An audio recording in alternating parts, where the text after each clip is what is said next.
semua. Om Swastiastu, Namo Buddhaya, Salam Kebajikan.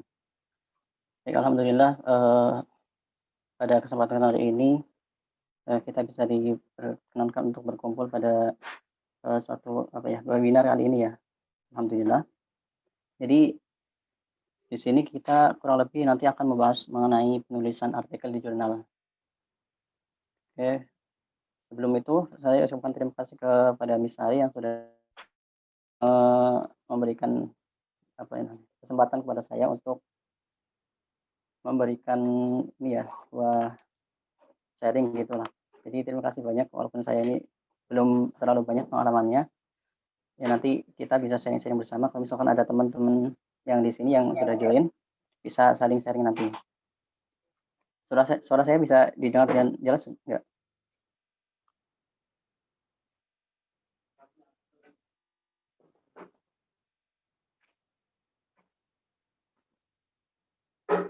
Halo, cek. Suara saya sudah jelas belum? Oke kok Mas. Oke. Oke, langsung saja ya kita mulai. Jadi sebelum masuk ke konten pada webinar sore hari ini, saya akan ini juga bercerita dulu tentang perjalanan kenapa saya suka untuk menulis untuk di artikel untuk di jurnal gitu ya.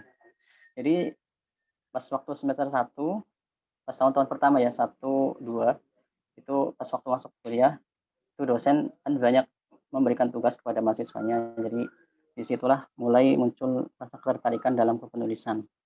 Namun pada waktu itu pas tahun pertama itu masih kurang banget gitu ya ilmu tentang kepenulisannya. Jadi waktu itu banyak tawaran kesempatan buat nulis-nulis misalkan di tentang antologi ya. Mungkin teman-teman tahu antologi, buku yang ditulis oleh beberapa pengarang gitu kan. Jadi waktu itu saya sudah pernah mengikuti sampai 3 atau 4 kali untuk yang karangan antologi gitu. Jadi beberapa pengarang menulis karya berupa cerpen ataupun puisi. Nah, di situ mulai, lalu lanjut ke tahun kedua itu saya sudah mulai ini ikut-ikut misalkan lomba-lomba baik KTI ataupun isai ya, isai dan KTI. Tentu saja ini pengalaman yang berharga bagi saya sendiri karena penulisan itu kalau misalkan diibaratkan dengan lari itu seperti lari sprint. Karena menulis itu butuh skill ya. Jadi bukan lari maraton. Jadi bukan lari sprint. Kalau lari sprint kan kita bisa cepat gitu. Nah, kalau maraton itu jaraknya lama gitu kan. Nah, sama kayak penulisan tidak bisa dikuasai dalam waktu yang sebentar gitu. Makanya untuk webinar kali ini saya di sini bukan untuk menjelaskan tentang bagaimana cara menulis dengan baik, tetapi ingin memotivasi teman-teman semua untuk memulai untuk menulisnya gitu. Jadi nggak usah ragu untuk memulainya. Saya sendiri masih ini ya semester 7 lah, semester 7 untuk di salah satu kampus di Jogja ya, salah satu perguruan tinggi keagamaan Islam di Jogja. Jadi itu tadi yang tahun kedua, terus yang tahun ketiga semester 5, 6 itu saya sudah mulai ini diajak teman saya. Jadi ini penting bagi teman-teman semua yang misalkan ada teman dekat gitu, ajak teman-teman kalian yang misalkan mempunyai keinginan yang sama, tujuan yang sama untuk diajak menulis bareng gitu. Dulu waktu saya pertama kali mencoba itu ada info call for paper. Call for paper itu undangan buat ini ya, buat nulis. Jadi misalkan ada konferensi ataupun seminar itu nanti biasanya ada call for paper. Nah, di situ teman saya ngajak buat ikut kegiatan tersebut dan mengirimkan papernya. Jadi karena lomba-lomba sebelumnya sama LKTI ISAI itu kan saya sudah coba beberapa kali dan ternyata hasilnya hanya sampai pada finalis gitu, belum sampai menjuali 1, 2, 3 gitu ya. Jadi waktu itu saya konsultasi sama dosen saya, ini kenapa kamu nggak terbitin atau submit tulisan kamu ke ini aja, media online misalkan. Nah, itu saya mulai berpikir juga, kalau misalkan kamu submit ke media online gitu misalkan, nanti kamu bisa apa ya, misalkan dapat honorarium lah atau yang lain sebagainya. Jadi kalau misalkan kita cuma submit di perlombaan itu kemungkinan besarnya kita mempunyai banyak sekali saingan gitu. Nah, mulai dari situ, dari nasihat dosen tadi, saya mulai nulis juga di media online. Tapi sampai sekarang saya cuma baru nulis 4 artikel kalau nggak salah kalau di media online. Nah, sekarang saya ingin lebih fokus ke masalah artikelnya, artikel di jurnal itu sendiri. Untuk fokus pada penulisan artikel sendiri, saya tuh udah mulai di semester 5 yang tadi, yang pas waktu submit ke acara seminar. Nah, di sini mulai muncul ketertarikan karena pada waktu itu pas seminar, naskah saya sama teman saya itu merupakan naskah yang saya pakai untuk ini lomba gitu. Jadi karena lombanya dulu kan nggak sampai jadi finalis, cuma sampai semifinalis saja ya. Nah, di situ eh, saya manfaatkan naskah yang saya buat sama teman saya untuk saya submit di seminar. Waktu itu seminar pendidikan dan pembelajaran di Universitas Muhammadiyah Ponorogo. Alhamdulillah karyanya itu masuk ke dalam jurnal. Jadi dari ratusan karya yang disubmit itu ada 20 karya yang terseleksi gitu untuk masuk jurnalnya. Oke, itu mungkin sedikit pengantar dari saya. Terus next, Miss.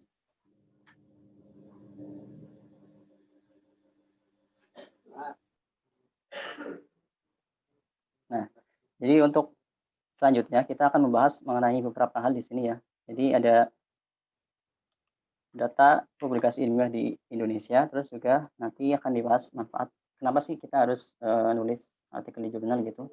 Terus selanjutnya gimana caranya kita mulai gitu nulis artikelnya. Terus tantangan-tantangan apa aja yang kita hadapi. Nanti insya Allah kita akan membahas semua ini satu persatu. Oke, next. Nah, perlu teman-teman ketahui di sini ya, ini saya ambil dari website Sinta. Sinta itu pengindeks jurnal ya, pengindeks jurnal yang nasional, tingkatnya nasional. Kalau tingkat internasional itu nanti ada lagi yang Scopus. Nah, ini Scopus. Top 10 publication by Scopus. Nah, di sini kita lihat di sini ya,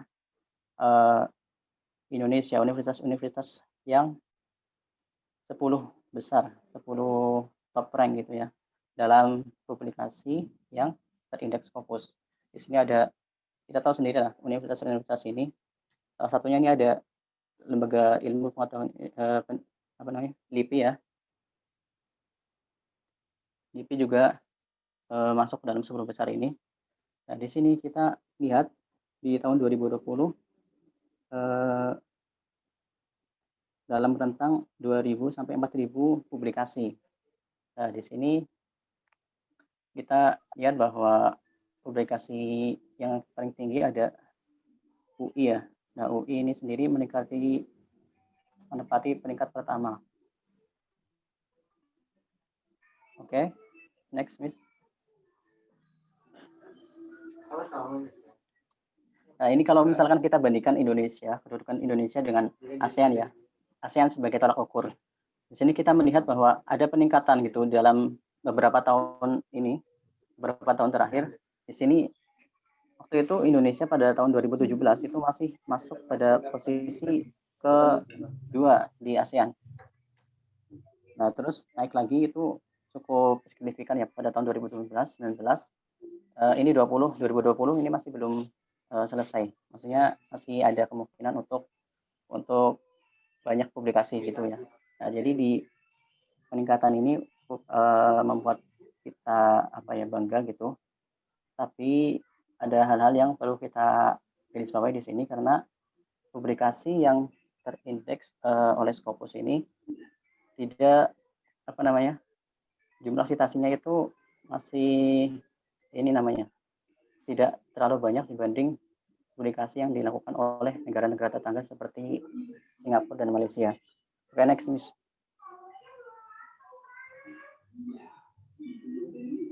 Nah, tentunya untuk publikasi sendiri itu dari negara juga berpengaruh, maksudnya berperan gitu ya. Ya, salah satunya dari dana riset yang dianggarkan gitu. Kalau kita bandingkan negara Indonesia itu dari jumlah APBN-nya itu hanya sekitar 0,3% dana untuk riset. Nah, ini data yang saya peroleh dari 2019, tahun 2019. Ada sekitar 0,3%. Nyusul tadi ada Thailand, Malaysia, Singapura. Nah, ini Singapura itu sudah cukup ini ya, tinggi 2,6% dari APBN-nya.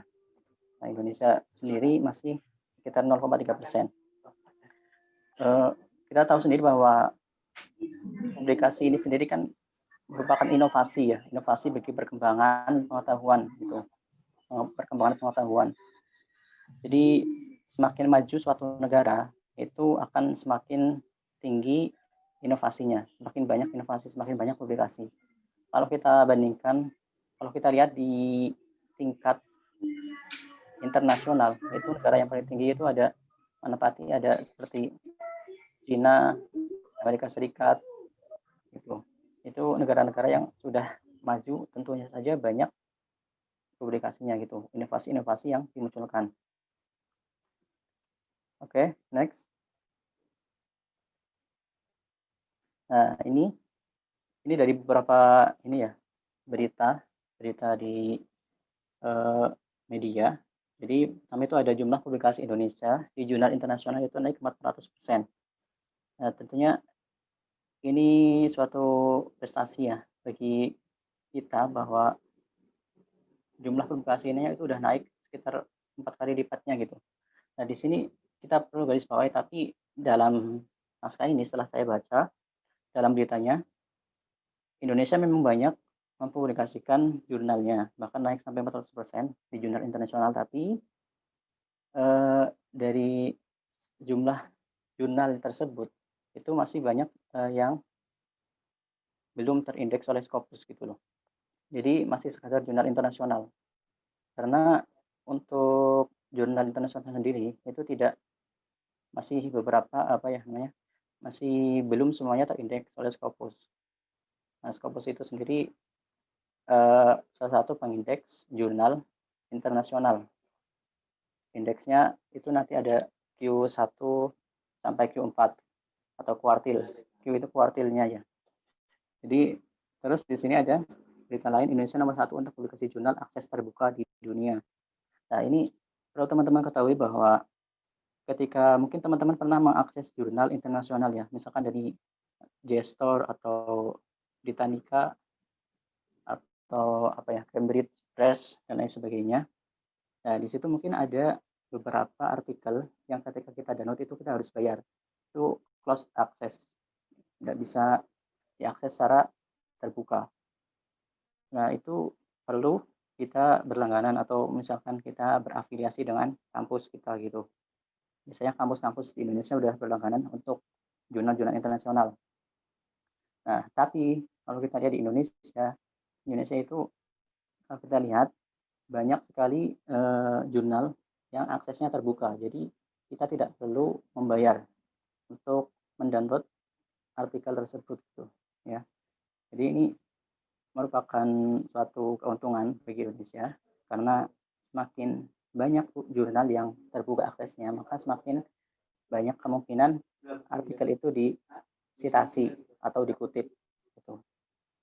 Semakin banyak dikutip oleh orang lain, peneliti lain, maka tingkat impact-nya itu juga besar gitu. Impact-nya besar kepada perkembangan penelitian di Indonesia. Oke, next. Oke, teman-teman semua, mungkin saya mau bertanya sedikit ya. Jurnal itu apa sih, proceeding itu apa? Mungkin teman-teman bisa nulis di komentar gitu. Dari pengetahuan teman-teman gitu. Mungkin di sini ada teman-teman yang sudah pernah submit artikelnya di jurnal atau pernah masuk di proceeding gitu. Ada.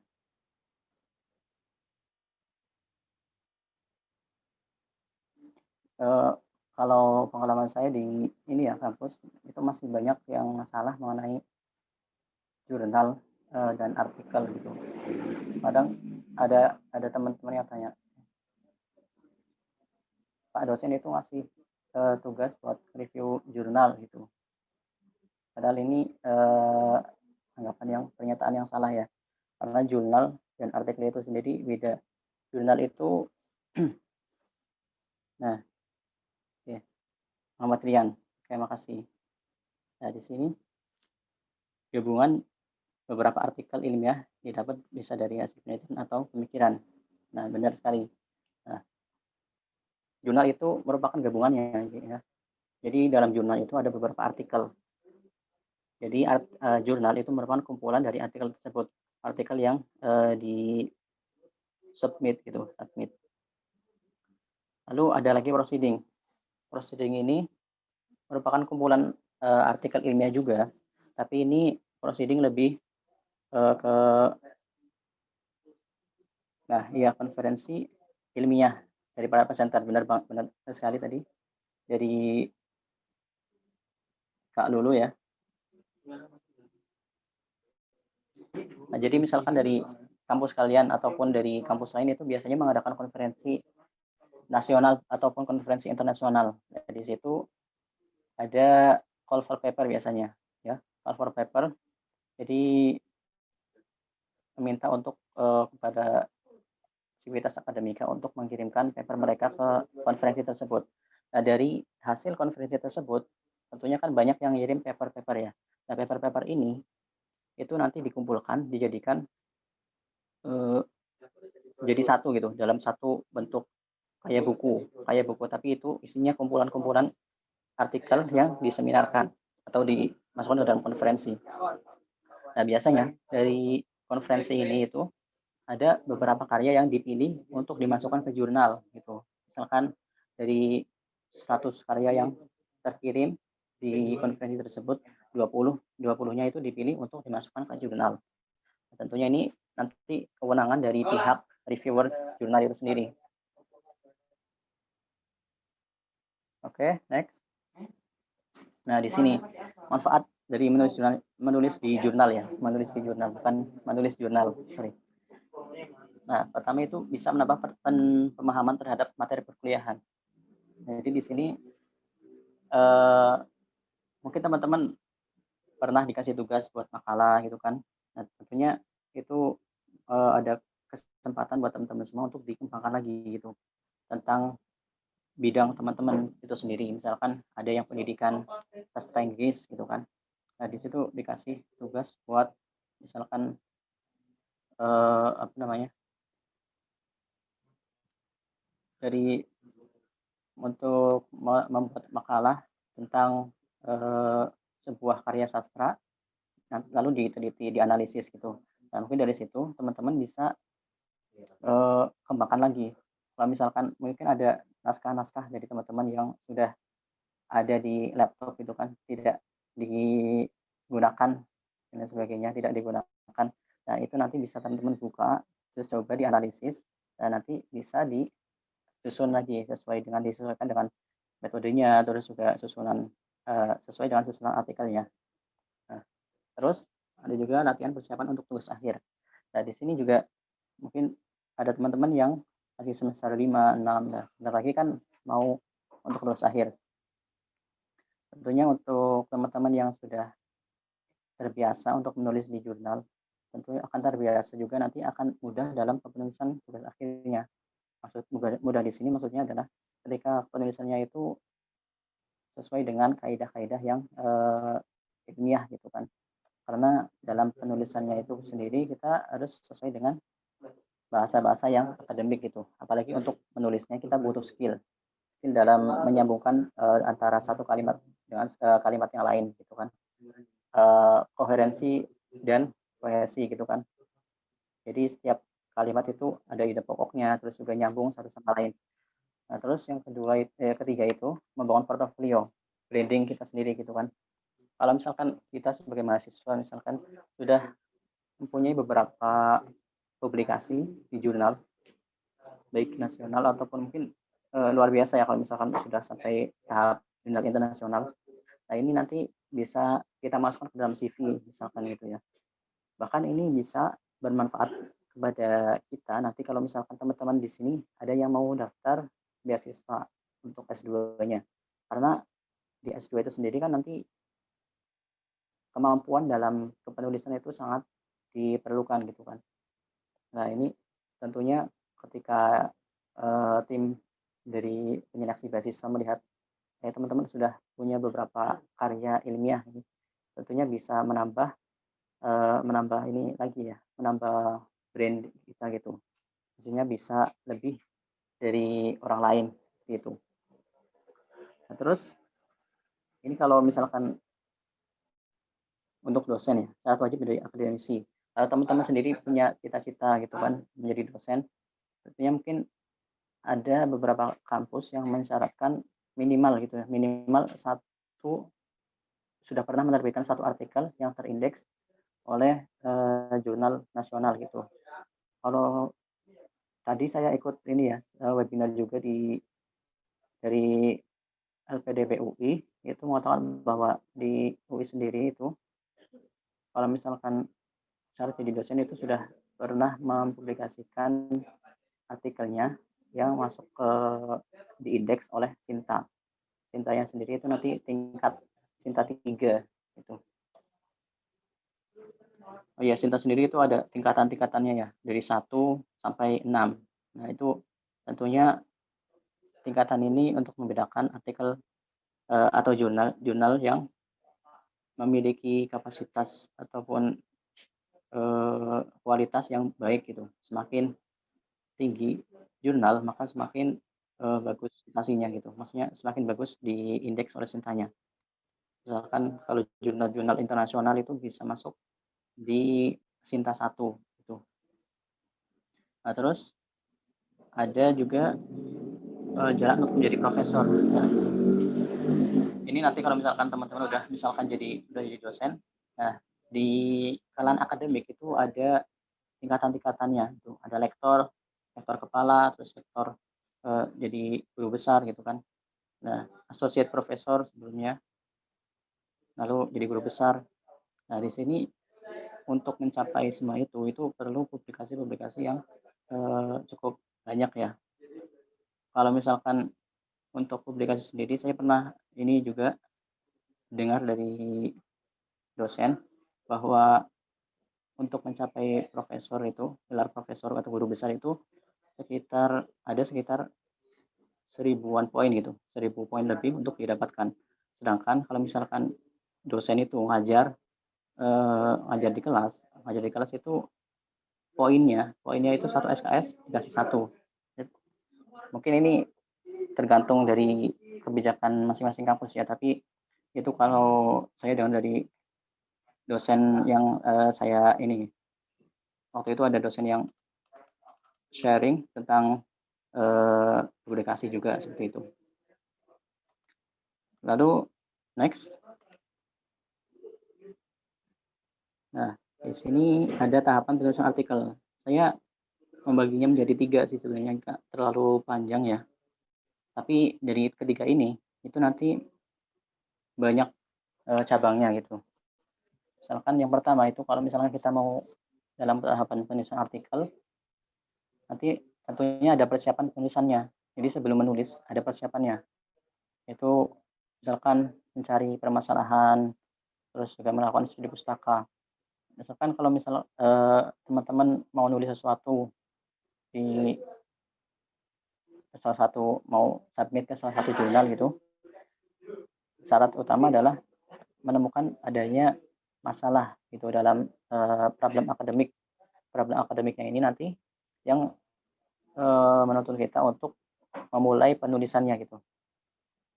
Nah, lalu setelah kita menemukan masalahnya itu ada studi pustaka. Nah, studi pustaka maksudnya apa? Jadi di sini teman-teman harus cari tahu apakah masalah yang teman-teman bawa gitu sudah ada yang meneliti atau belum gitu. Jangan sampai misalkan, eee, tentang pendidikan karakter, teman-teman mau meneliti tentang pendidikan karakter gitu, di misalkan di salah satu sekolah gitu kan, salah satu sekolah di Yogyakarta misalkan. Nah, ternyata sudah ada yang pernah meneliti di situ. Nah, makanya ini penting melakukan studi pustaka.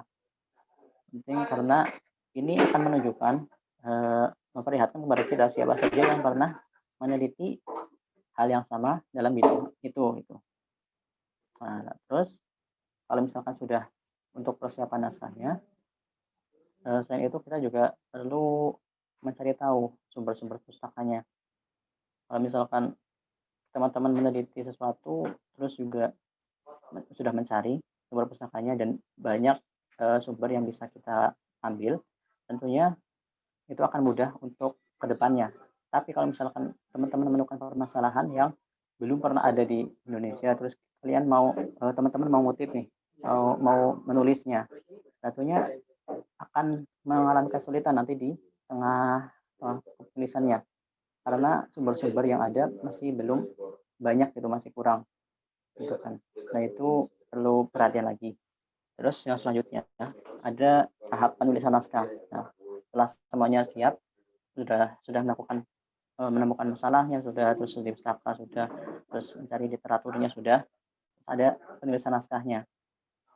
Nah, di sini naskahnya tentunya dari persiapan penulisan naskah, kita harus melihat jurnal mana yang kita tuju. Karena setiap, jurnal itu memiliki ketentuan penulisannya atau author guidelines. Ada author guideline di situ. Setelah mengikuti kalau udah mengikuti author guidelines, teman-teman, juga harus sesuaikan dengan ini ya, fokus and scope. Maksudnya di situ jurnalnya itu bahas apa, teman-teman harus ikuti, fokus atau ruang lingkup dalam jurnal itu, jangan sampai keluar dari bidangnya. Kalau misalkan jurnal ini bahas tentang ilmu sosial dan humaniora, berarti teman-teman tidak perlu mengirimkan yang saintek gitu, karena itu beda rumpunnya juga. Nah, di sini. Itu untuk penulisan naskah. Terus kalau misalkan penulisan naskah udah selesai, sebelum proses publikasi, teman-teman bisa mengajukan apa ya, meminta teman-teman kalian ataupun minta dosen itu untuk mereview tulisan kalian. Apakah ada yang layak atau tidak gitu. Dilakukan proofread gitulah. Jadi mungkin bisa minta ke teman dekat ataupun ke dosen yang kalian kenal gitu, yang kalian kenal dekat dan sebagainya. Lalu kalau sudah melalui itu semua, ada proses publikasi. Nah, di sini publikasi itu sendiri nanti biasanya teman-teman bisa, ini ya, submit artikelnya itu melalui jurnal web jurnalnya itu. Jadi misalkan jurnal, Universitas Gadjah Mada, misalkan jurnal sosiologi dan, antropologi. Nah, di situ kalian harus masuk ke webnya itu. Di situ nanti biasanya ada, persyaratan untuk mendaftar terlebih dahulu, membuat akun. Nanti akan diarahkan ke arah submission. Di sini ada istilah namanya OJS ya, Open Journal System. Jadi di situ nanti buat, akunnya, nah itu kirim, tinggal isi data-datanya di bawah, di setiap kolom. Nah, setelah itu biasanya kita harus nunggu. Kadang untuk menunggu jurnal itu cukup lama ya, cukup lama, ada sampai 3 bulan, terus mungkin ada yang sampai setengah tahun itu eee, baru dipublish gitu. Bahkan ada beberapa yang naskahnya itu harus direview atau ditolak. Oke, itu untuk tahapan tulisan artikelnya. Lalu next, nah ini saya mau tanya lagi ke teman-teman, hal terberat dalam menulis artikel ilmiah itu apa? Oke, teman-teman bisa tulis di kolom komentar. Nah, di sini juga disebutkan ya, welcome to academic writing, where the content is boring and basic grammar doesn't matter. Nah, jadi perlu teman-teman ketahui sambil nulis ini ya, teman-teman pendapat teman-teman artikel ilmiah apa, hal terberatnya gitu. Jadi dalam penulisan artikel ilmiah itu sendiri ada apa namanya? Nah, academic writing, penulisan yang akademik. Tentunya konten-konten yang di dalamnya itu membosankan ya. Dan tentunya kalau misalkan dalam bahasa Inggris itu gambarnya itu udah grammar yang tingkat tinggi lah, bisa dibilang gitu. Ya beda kalau kita misalkan baca novel itu bisa sampai berjam-jam gitu kan, ataupun bisa sampai beberapa buku hatam gitu dalam 1 minggu. Nah beda kalau misalkan jurnal itu kan ilmiah gitu kan, ilmiah dan sifatnya itu eh, apa namanya tadi akademik gitu, bukan non akademik. Jadi tentunya memiliki persyaratan yang ketat gitu dalam penulisannya. Makanya agak sedikit membosankan. Ya, teman-teman tadi ada yang jawab sedikit referensi. Nah, terus menyaksikan tulisan berkendala, kemalasan atau kebosanan. Nah, itu yang mungkin kita juga, saya juga mengalami hal yang sama seperti itu. Untuk masalah-masalah yang kita hadapi ketika penulisan artikel ilmiah itu sendiri. Oke, next. Nah, ini tentang penulisannya. Jadi mungkin tadi ada teman yang sedikit referensi, terus juga ada yang mengatakan apa tadi malas dalam memulainya. Nah, di sini juga ada beberapa tantangan lain gitu dalam memulai penulisan artikel. Yang pertama itu kita harus menguasai bahasa akademik. Jadi beda ya kalau penulisan artikel ilmiah itu kayak misalkan kita bandingkan dengan majalah, berita, terus juga kita harus memiliki kemampuan yang baik gitu dalam menganalisis suatu apa namanya suatu tulisan gitu. Nah kan kalau misalkan di penulisan itu sendiri kita kan harus menampilkan hal yang baru, novelty gitu ya, novelty, dan itu harus beda dari penelitian-penelitian yang sebelumnya. Tadi ada juga yang jawab menemukan permasalahan juga itu jadi tantangan juga ya. Ya, kadang untuk menemukan ide itu juga membutuhkan waktu yang kurang apa ya, maksudnya nggak sebentar. Makanya dalam melakukan suatu penelitian ataupun menulis artikel itu kita harus minimal melakukan tadi itu persiapan tulisan naskah itu, misalkan melakukan observasi, melihat-lihat tempat-tempat visual kita, terus baca-baca apa namanya topik-topik yang sesuai dengan bidang kita. Semakin kita banyak membaca juga semakin mendapatkan banyak insight gitu kan, mendapat banyak insight, terus juga makin banyak wawasannya itu untuk nantinya buat menulisnya juga. Nah itu tadi mau bahasa akademik. Kalau saya sendiri kalau untuk bahasa akademik itu biasanya kan ada di Indonesia ada kata yang baku, tidak baku. Nah itu kita bisa cek di KBBI webnya Kemendikbud kbbi.com ya. kbbi.go.id. Nah di situ atau kalian bisa download aplikasinya. Lalu juga ada yang kedua, naskah ditolak atau harus direvisi. Nah ini kadang untuk jurnal-jurnal itu teman-teman apa ya dari peneliti itu kalau misalkan menerbitkan jurnal-jurnal mereka itu beberapa yang ada yang dapat revisi. Bahkan kalau untungnya itu masih dikasih revisi. Ini kalau misalkan udah tingkat jurnal internasional itu sangat jarang, bahkan mungkin tidak pernah yang naskahnya itu langsung diterima gitu dari reviewer. Jadi harus ada revisi. Revisinya itu kadang ada revisi minor yang sedikit, terus ada revisi mayor yang cukup ini ya, cukup besar revisinya. Bahkan kalau misalkan dari peneliti itu, kalau misalkan revisi mayor itu sudah lumayan gitu daripada naskahnya itu ditolak, karena banyak yang naskahnya itu ditolak. Karena jurnal yang ilmiah internasional dan bereputasi itu misalkan hanya menerima 30 naskah. Nah, di situ banyak saingannya dari seluruh dunia mengirimkan artikel secara bersamaan waktu itu juga. itu ada ratusan, tapi yang dipilih hanya 30. Nah, itu salah satu tantangannya. Terus yang ketiga itu kita harus mengikuti gaya selingkung jurnal. Nah, jadi kita nggak boleh sembarangan milih jurnal yang misalkan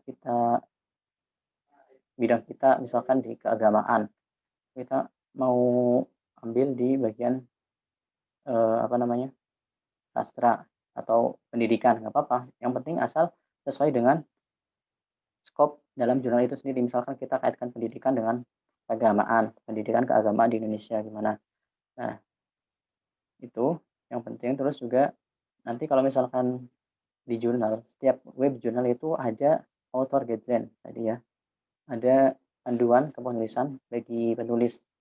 Kalau misalkan ada juga beberapa artikel yang sudah menyediakan template-nya, template untuk penulisan jurnalnya, penulisan artikel, sorry. Nah, di sini kadang jurnal itu memberi batasan kata-kata ya, misalkan dari jurnal satu itu sampai 5.000 kata, gitu, 6.000 kata. Nah, itu cukup banyak ya penulisnya itu. Jadi nggak bisa diselesaikan dalam sehari semalam gitu. Kalau misalkan teman-teman misalkan ini sering ya dapat, saya itu dapat tugas dosen misalkan di dosen belum dikerjakan itu sehari bisa langsung selesai. Tapi kalau akademik ini nggak bisa itu. Di satu hal yang seperti ini. Terus juga membutuhkan ketekunan. Nah, di sini lalu ketekunan dalam pembuatannya. Karena ya tadi nggak bisa diselesaikan dalam waktu yang singkat. Bahkan tadi ada referensinya yang sedikit gitu kan. Makanya kita juga harus salah satunya di sini menguasai bahasa asing gitu. Bahasa asing misalkan Inggris sebagai bahasa internasionalnya. Karena sumber-sumber yang kita ambil itu bisa apa namanya? Kebanyakan itu dari referensi yang bahasa Inggris gitu. Nah, di sini penting bagi kita untuk mengetahui bahasa-bahasa asing itu sendiri.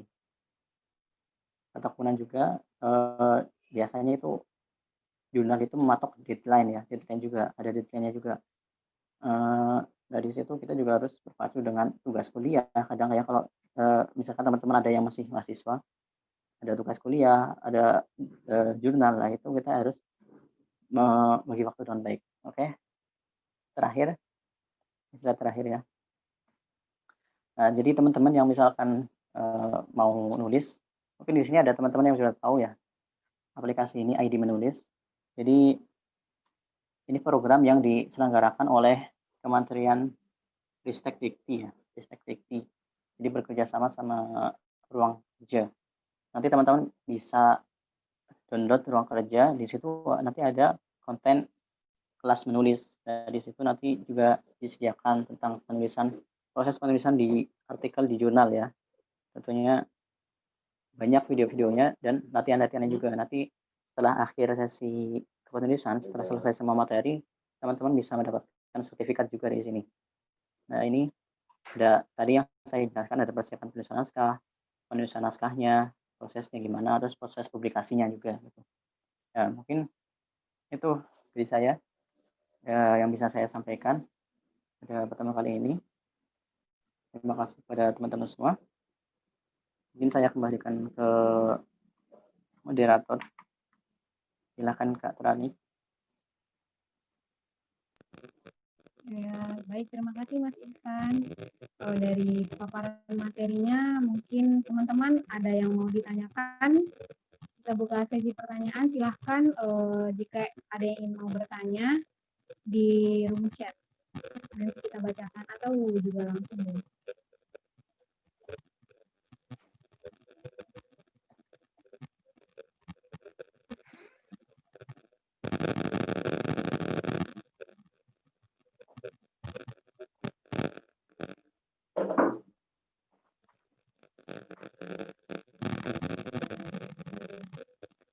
Silakan teman-teman jika ada yang ingin bertanya, bagaimana sih, kenapa sih kita harus menulis gitu kan?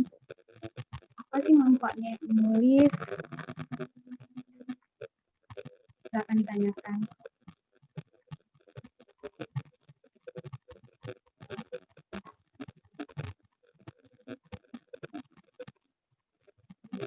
Ya, teman-teman kalau misalkan mau cari info-info tentang call for paper ya, info-info tentang jurnal mana yang buka apa namanya, undangan buat penulis gitu untuk mengirimkan artikel mereka.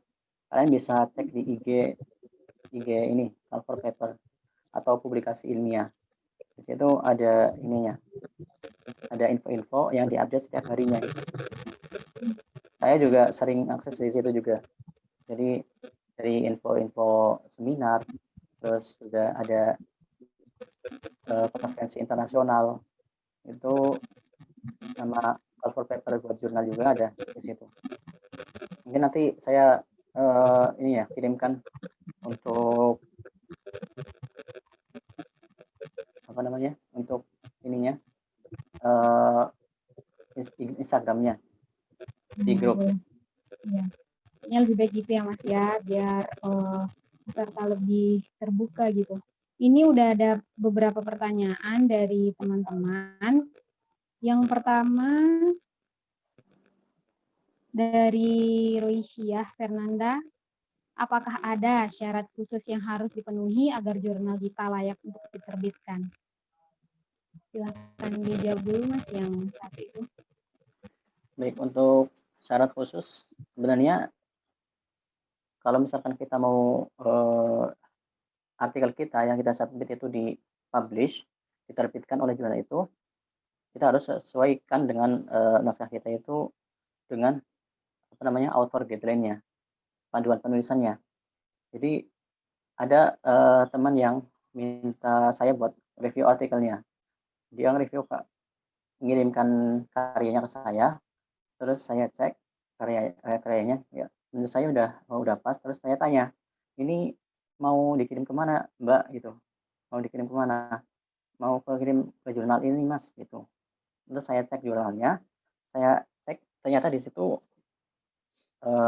apa namanya, peraturan atau panduan penulisannya itu berbeda dengan susunan kepenulisan yang ada di naskah teman saya itu. Makanya terus saya bilang, "Ini kalau misalkan mau naskahnya diterima, terus juga eee, apa, di-publish gitu, diterbitkan di jurnal itu, harus sesuaikan dulu dengan langkah pertama itu harus disesuaikan dulu dengan itunya, panduan penulisannya. Kalau misalkan tulisannya misalkan referensinya harus 20, lebih dari 20 artikel misalkan. Terus ada salah satu artikel, referensinya itu yang jurnal internasional ataupun citasinya ataupun kutipannya itu ambil dari jurnal yang mau kita submit gitu. Nah itu syarat utama sih untuk jurnal kita di-publish. Selama ini saya juga kirimkan salah satu artikel saya di Unida Gontor, yaitu selama saya nulisnya itu udah sesuai dengan author guideline-nya, panduan tulisannya, dan alhamdulillah sekarang udah di-publish gitu. Penting itu sih, yang penting itu. Sama nanti kalau misalkan sudah selesai, bisa teman-teman kirimkan ke teman-teman kalian yang sudah ahli ataupun misalkan punya kemampuan dalam bidang kepenulisan gitu kan. Nah itu bisa jadi ini. Atau kalian misalkan terlalu berat nih kalau misalkan nulis 15 halaman sampai 20 halaman gitu kan, apalagi tulisan ilmiah. Nah nanti kalian bisa ajak teman-teman kalian 2 atau 3 orang gitu buat gabung nulis bareng gitu. Karena nulis artikel ilmiah itu nggak harus sendiri gitu, bisa bareng-bareng. Bahkan kalau misalkan bareng-bareng, kerja bareng itu kan bisa cepat selesai dan bisa submit di beberapa artikel juga kan, untuk membersihkan waktu juga, apalagi bagi teman-teman yang masih kuliah, mahasiswa itu, ada tugas lain gitu kan. Mungkin itu. Oke, baik, cukup dimengerti ya sepertinya Mas. Sebelum kita menulis tuh, tentunya kita harus tahu tujuan kita menulis jurnal itu mau masukin ke jurnal mana intinya gitu ya Mas ya, biar sesuai dengan Ya. penulisannya. Ada lagi nih Mas dari Muhammad Rian. Izin bertanya Teh, kenapa setiap penulisan artikel pada tiap jurnal berbeda-beda? Kemudian, jurnal mana yang terkenal dan sering diakses di Indonesia dan internasional?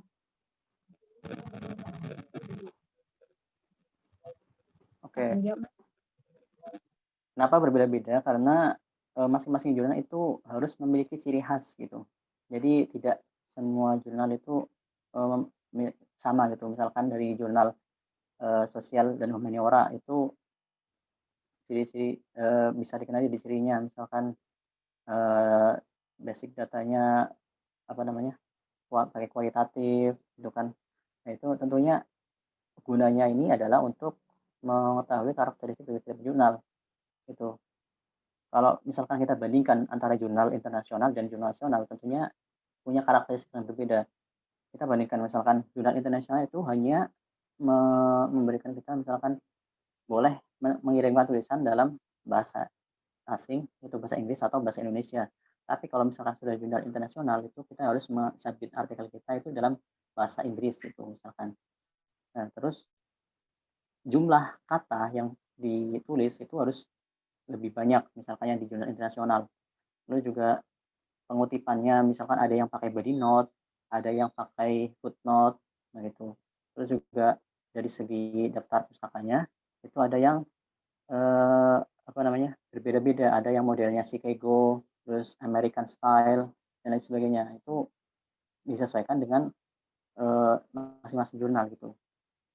Gitu. Nah, jadi ada karakteristik tersendiri buat membedakan jurnal yang satu dengan yang lain gitu. Jadi itu alasannya.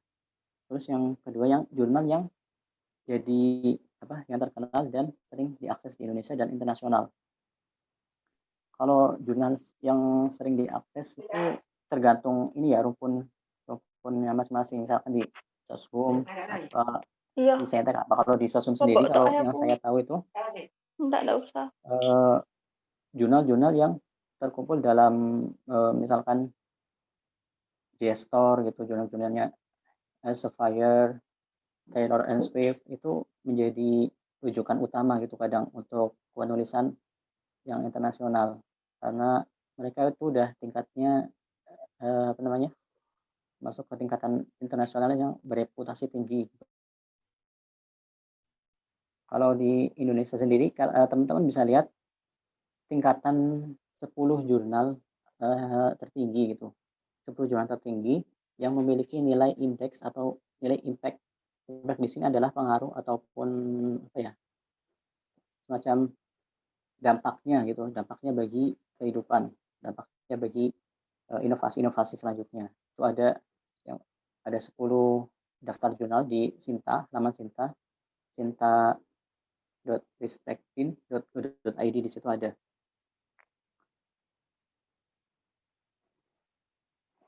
Oke, mungkin itu ya yang sering buat rujukan.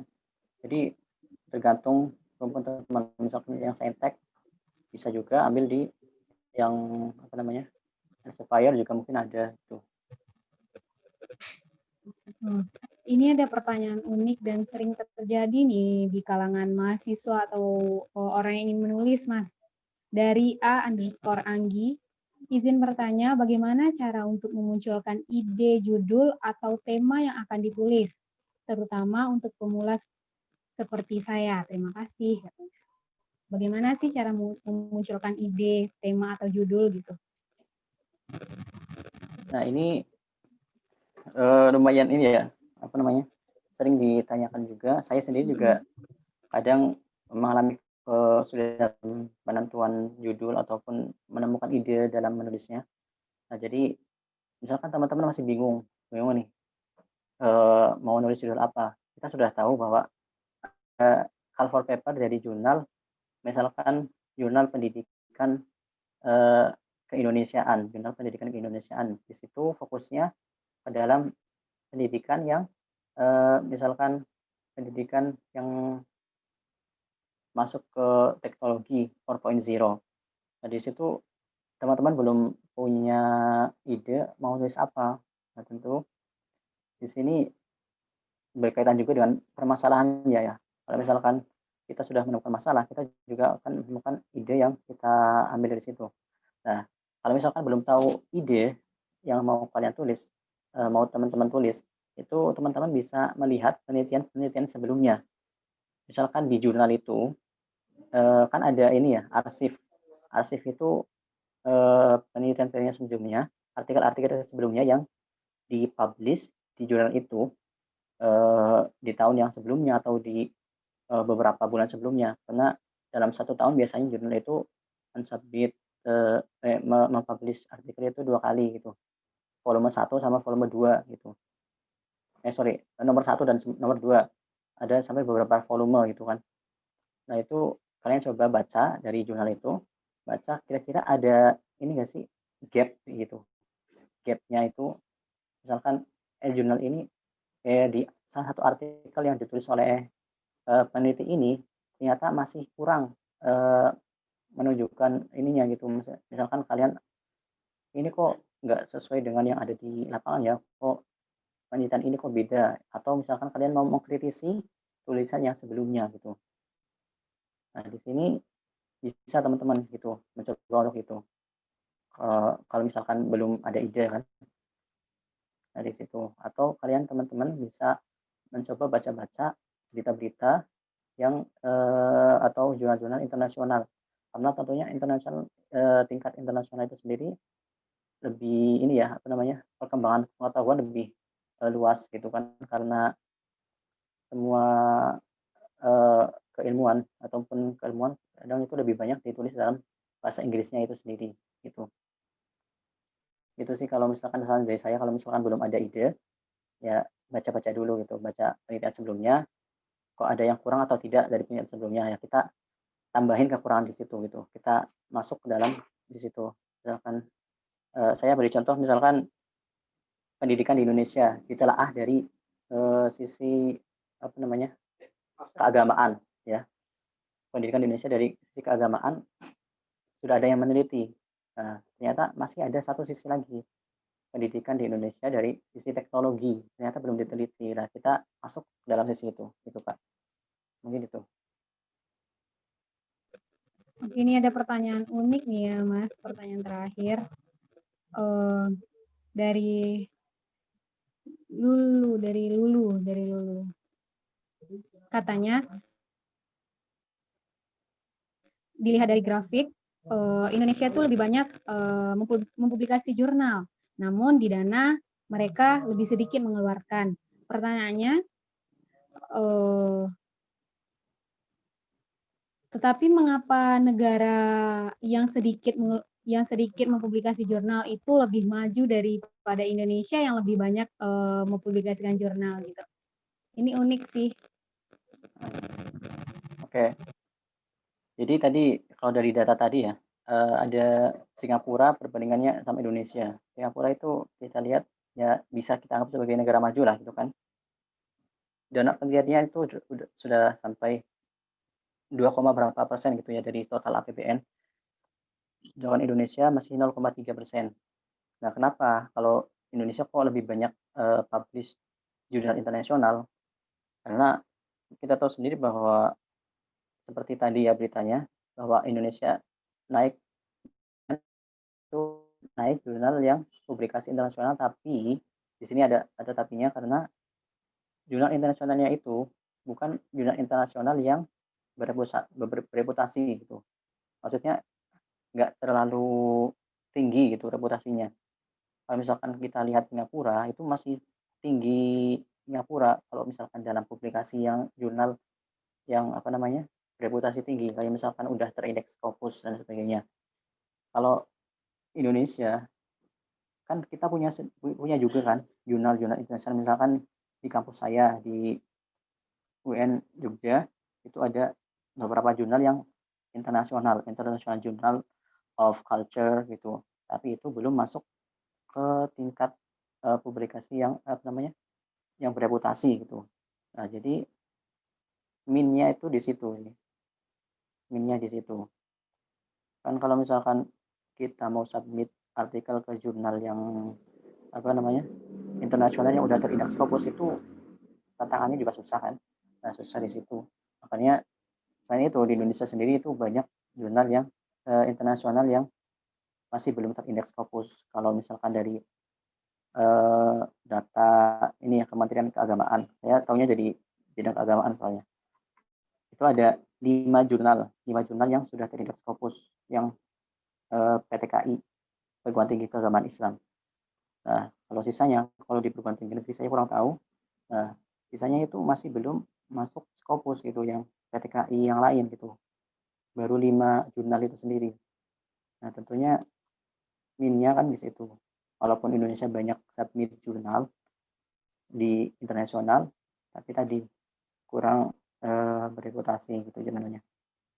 Gitu, Kak. Oke, baik Mas. Pertanyaannya habis. Cukup. Jadi kami informasikan kepada teman-teman yang ikut webinar di kolom chat itu kami sudah memberikan link untuk download sertifikatnya ya. Jangan lupa diklik link untuk mengisi data sertifikat. Mungkin Mas, webinar kita kali ini kita cukupkan. Sebelum kita cukupkan, mungkin ada pesan atau yang mau disampaikan dulu sebelum ditutup. Oke, jadi bagi teman-teman semua, jadi jangan takut ya untuk mencoba. Kalian bisa ajak teman-teman kalian yang satu rumpun pengetahuan gitu, untuk saling menguatkan gitu. Misalkan teman kalian yang di perkuliahan, ajak mereka yang suka nulis gitu, mereka yang suka nulis diajak, terus di minta mereka buat tulis bareng gitu. Ya kalau misalkan bagi kita, kalau udah misalkan udah bisa nulis sendiri ya nggak apa-apa, tapi kalau misalkan nulis bareng itu lebih cepat dan kita bisa lebih mudah gitu dalam mengerjakannya. Terus, eee, teman-teman juga nanti bisa ajak teman-teman kalian misalkan ada konferensi, kita bisa kirimkan artikelnya kita kirimkan dan kita bisa presentasi di depan, orang-orang gitu. Misalkan waktu itu ada konferensi internasional. Nah, pesertanya itu yang submit itu banyak dari dosen, terus juga ada doktor gitu. Nah, di situ kita sebagai mahasiswa itu juga bisa ikut ke situ, bisa ikut presentasi, eee, di depan para ini ya, doktor, profesor, dan lain sebagainya itu. Nah, makanya ini jadi apa ya, yang penting bagi kita. Jadi kalau teman-teman mau nanti saya kirimkan panduan untuk penulisan jurnal, nanti ada bukunya, saya bisa kirimkan nanti ya di grup.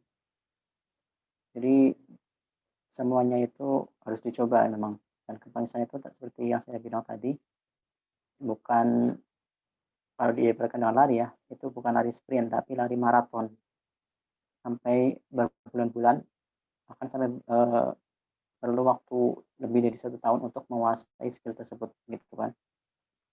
Ya mungkin itu cukup dari saya, Mbak. Baik, terima kasih Mas. Sebelum kami tutup, kepada teman-teman yang ada sekarang, kita foto bersama dulu sebelum out dari Zoom. Silakan kameranya diaktifkan. Kita akan foto bersama dulu.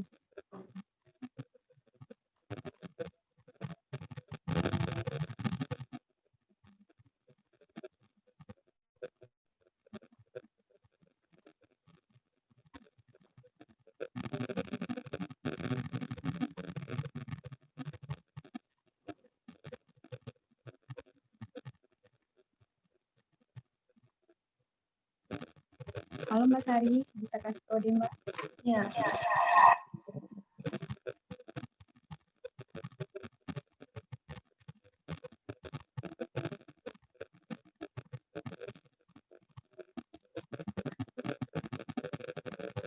Sudah, terima kasih.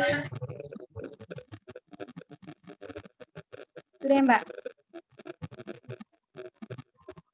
Atau ini? Rani yang ngasih.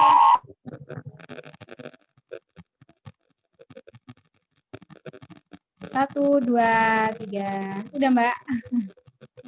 Udah. Kepada teman-teman sahabat Go English, terima kasih telah mengikuti webinar kali ini. Dan jangan lupa webinar ini diadakan oleh Go English yang bekerja sama dengan Mata Garuda Daerah Istimewa Yogyakarta, Socio Education Community dan Komunitas Himawari. Dan kami informasikan kepada teman-teman Webinar ini diadakan setiap akhir pekan pukul 10 dan pada minggu pukul 16. Saya sebagai moderator dan pembuka webinar kali ini mohon undur diri dan mohon maaf jika terdapat kesalahan dalam perkataan. Saya pamit. Assalamualaikum warahmatullahi wabarakatuh. Dan jangan lupa teman-teman, sertifikatnya ada di linknya ada di kolom chat. Jangan lupa diklik. Terima kasih teman-teman.